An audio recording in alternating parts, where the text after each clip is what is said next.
ní ọjọ́ àìkú tí í ṣe ọjọ́ Sunday ọjọ́ kẹrìndínlọ́gbọ̀n oṣù kínní ọdún tá a wà yìí 26th of January 2025 ó ní gbajúgbajà olórin tàkasúfèé ní Innocent Idibia tí gbogbo èèyàn mọ̀ sí Two-Face tàbí Two Baba ló kéde lórí ẹ̀rọ ayélujára pé ìgbéyàwó òun pẹ̀lú ọmọbìnrin tí wọ́n ti jọ wà papọ̀ láti bí ọdún mẹ́ẹ̀ẹ́dọ́gbọ̀n sẹ́yìn 25 years ago ìyún Annie Macaulay tó ń jẹ́ Annie Idibia pé ìgbéyàwó àwọn ó ti dàrú o àti wípé ó ti tó ọjọ́ mẹ́ta táwọn ti túkà ṣùgbọ́n tí àwọn èèyàn tí wọn ò mọ̀. Ẹ rántí wípé láti ìgbà tí Annie tó ti wà ní ọmọge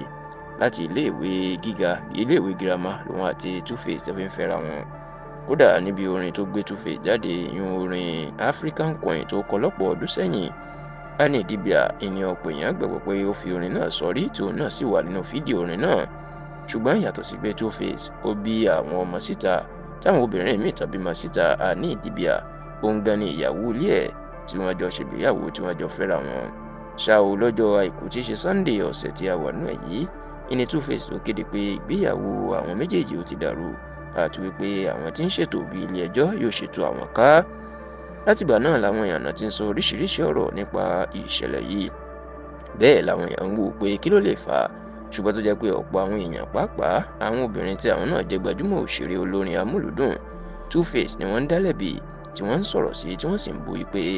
òun ló jẹ̀bi, òun ló fojú olóore gúngi, òun sì ni ọ̀dádá tó dá gbogbo wàhálà yìí sílẹ̀. Ṣá o nígbà tí òun tú àṣírí, gbajúmọ̀ obìnrin onítìátà elédè òyìnbó ni Doris Ogala ó mà jẹ́ kó di mọ̀ pé àṣírí táwọn èèyàn mọ̀ tí wọ́n ń bú Two-Face ni pé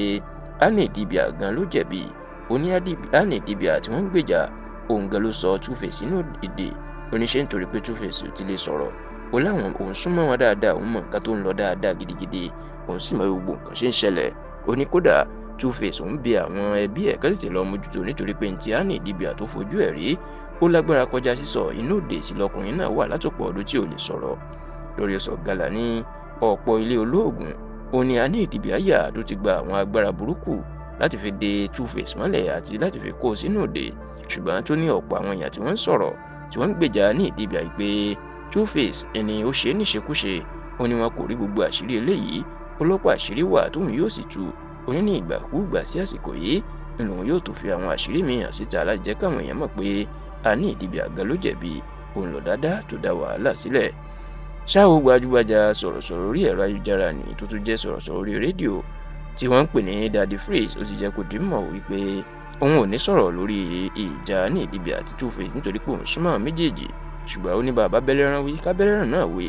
èèyàn pé àwọn méjèèjì ni wọ́n jọ lẹ́bi tó sì jẹ́ kó di mọ̀ wípé obìnrin kan tí ó jẹ́ olóṣèlú kódà tó wà ní ilé ìgbìmọ̀ aṣòfin l'Àbújá ni lòun gbọ́ pé Two-Face Idibia ni ló ń fẹ́ lásìkò yìí.